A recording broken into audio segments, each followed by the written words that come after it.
All right, guys. So we're going to take a little bit of a look at just kind of an introductory lecture to the cardiovascular system. So let's kind of get into this. So the cardiovascular system, unlike most of the other systems in our body, is actually a closed system. It involves both the heart as well as the blood vessels that feed around the heart and then return blood back to the heart. So essentially, the heart functions as a pump, and then the blood vessels essentially circulate that blood throughout the body and then bring it back to the pump to continue that process. So it's a completely closed loop. There are small openings at like capillary beds where things can kind of be offloaded and onloaded, but for the most part, all of that kind of functions as one closed system. All right. The functioning really of the cardiovascular system is kind of twofold. It's there to both deliver oxygen as well as nutrients, and then pick up carbon dioxide and waste materials and remove them. So obviously, the carbon dioxide is headed to the lungs to be offloaded and then onloaded with more oxygen. The nutrients are coming from the digestive system or the liver, and then the waste material is usually going towards either the digestive system, specifically the pancreas, spleen, and liver, and as well as the kidneys to be kind of filtered to get rid of some of that material that we do not need anymore. All right. It's kind of a little funny cartoon. So it's essentially the lungs. I got you something. It's oxygen. Um, and then the heart essentially says, I'm going to save it or share it with everybody. And that's really kind of what's going on here is the heart's kind of picking things up and just pumping that blood around to the rest of the body to kind of make sure everybody can get it. All right. Location for the heart. So the heart is smack dab in the middle of the thorax, right between the lungs. So we say it's intermediate to the two lungs. The apex of it, so this little point down here at the bottom, is actually directed towards our left hip. And it's about the size of your fist. So if you hold your fist kind of in a clench and hold that directly over the top of your sternum, towards the bottom, sort of, you're looking at that. That's about the size of what your heart kind of is. The reason why a lot of times that we say the heart is on the left side of the body is because the stronger chambers are actually over here on the left. But as you can see, especially with an overlay of the sternum, the heart is pretty much right there in the center. Okay, which is why, like CPR, we use the breastbone to kind of press down and compress the heart to kind of continue to pump blood. But again, that's kind of why that is there. Heart has a couple different coverings, like a lot of the other organs that we've discussed throughout the year. It has what's referred to as a serous pericardium, which means there's two layers. There is a visceral pericardium, so that's directly attached to the heart itself. And then there is the parietal pericardium. So this is kind of the little bag around the outside. There is a fluid-filled space in between that has got serous fluid in it. And there is a condition with the heart that you can get that's referred to as pericarditis. All right, so pericarditis would be an inflammation of the lining itself or a inflammation of that serous fluid inside in between each other. And when that happens, all right, you can actually hear it on a stethoscope. So most often, this serous fluid is there to kind of create a barrier so the heart doesn't rub when it contracts. All right. Well, when it becomes inflamed, it doesn't have as much space. So when the heart contracts, normally under a stethoscope, you should hear this kind of lub dub, lub dub, lub dub. All right. That's a pretty normal hearing unless the person's got some sort of a heart murmur or other things. And we'll kind of talk about that later. But in this case, when somebody has something like we call pericarditis, what you'll actually hear is a lub and then usually some sort of a rubbing sensation in between and then a dub. So it almost sounds like somebody took like saran wrap and kind of rubbed it between their hands a little bit. They almost hear like a squeak.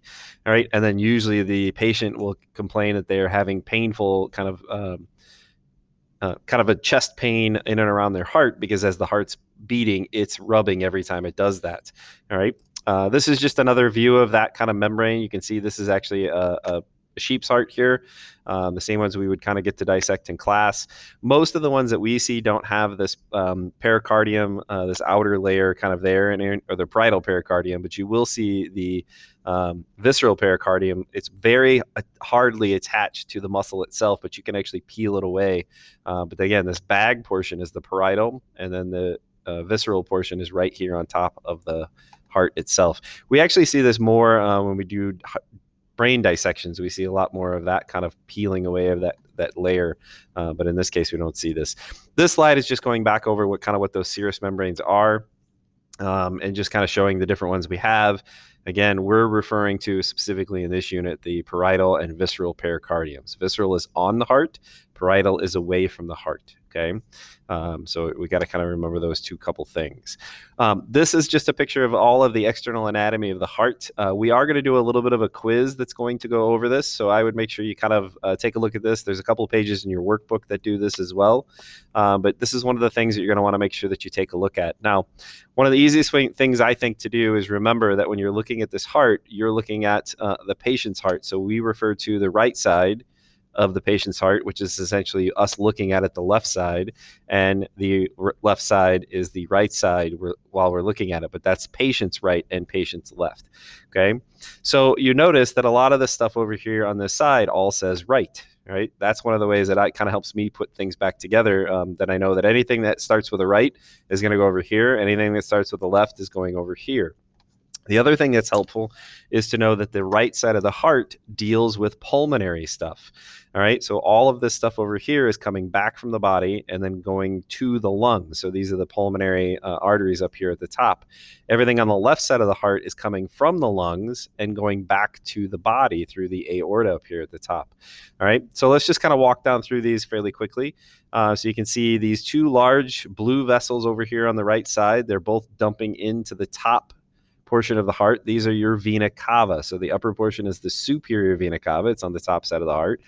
And then the lower portion is the inferior vena cava. Those two vessels are draining blood back from different parts of the body. So obviously this one, superior, is bringing blood back from the head, and inferior is bringing blood back from the lower part of the body.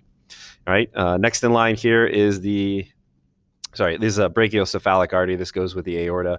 Next in line here is the pulmonary artery. So this is the artery that actually comes out the back and runs over here to the right lung. So the right lung will be over here, left lung will be over here, but that's the right pulmonary artery.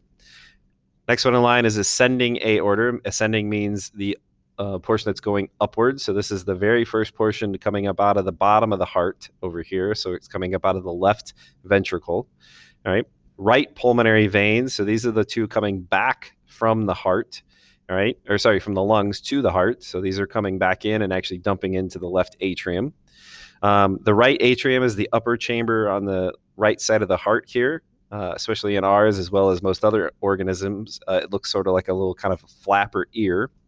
The next one we have are kind of our right coronary arteries. Right, these are the vessels that are actually feeding the heart with its own blood. This is anterior cardiac vein. You can see those over here on the front here as well. We have right ventricle, then is the lower chamber right here. Okay, and then marginal artery. I don't think that's something you guys really have to worry about, so don't get too shook up about that one.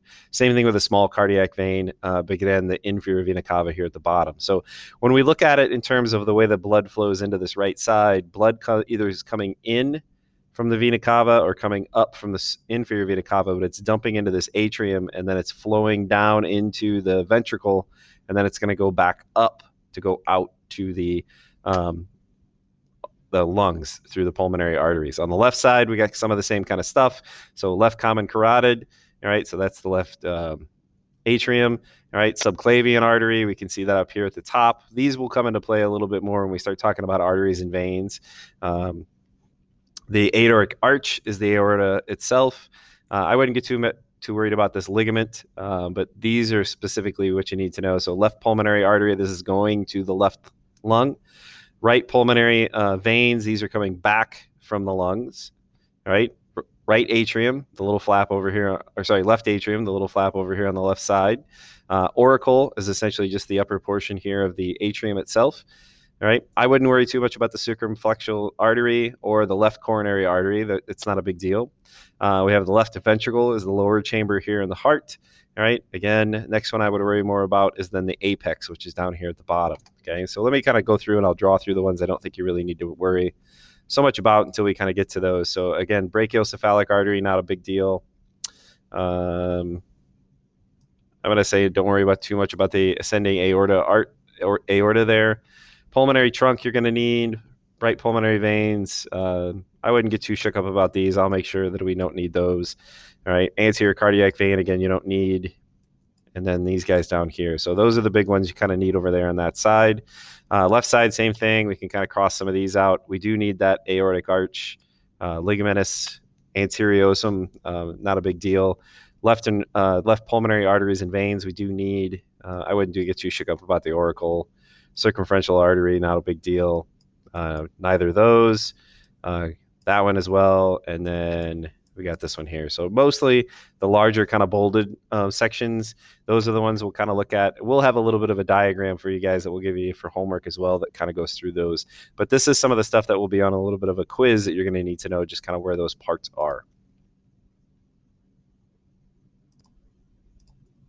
Okay, so let's look now just kind of at the heart wall itself. So the heart muscle itself has three layers. So there's what's referred to as the epicardium. So this is synonymous with the visceral layer. So this is the outer layer. So the epicardium is the outer layer of muscle. It's actually directly attached to the heart surface, right? And then this layer and the visceral pericardium kind of are one together, and it's mostly made of connective tissue. There's a lot of fat in this one, as well as just some layers of kind of adipose tissue and connective tissue. All right. The other layers then are the inner layer, which is the myocardium. So this is the one that contains mostly our muscle tissue, our cardiac muscle tissue specifically. All right. It's the middle layer, kind of the sandwich of the three layers. And then this is the layer that has to be oxygenated via those coronary arteries. All right. And then lastly, the inner layer is the endocardium. All right. That's kind of the portion that lines the inside of the heart. And it's mostly made of endothelium, which is non porous, meaning that any blood that goes into the heart, it will stay there and have to be pumped back out. It doesn't fuse out of the heart muscle and into other areas. Okay. All right. This was the video that you guys kind of took a look at for class yesterday. So I will leave this link in case you want to watch it again or you had some issues watching it. But this kind of just shows the basic pumping of the heart. I assigned the workbook pages, but those aren't going to be due for a couple days, so I wouldn't get too worried about those. And we'll take a little bit of a look in class with a couple of things tomorrow in case you guys have some questions. Okay.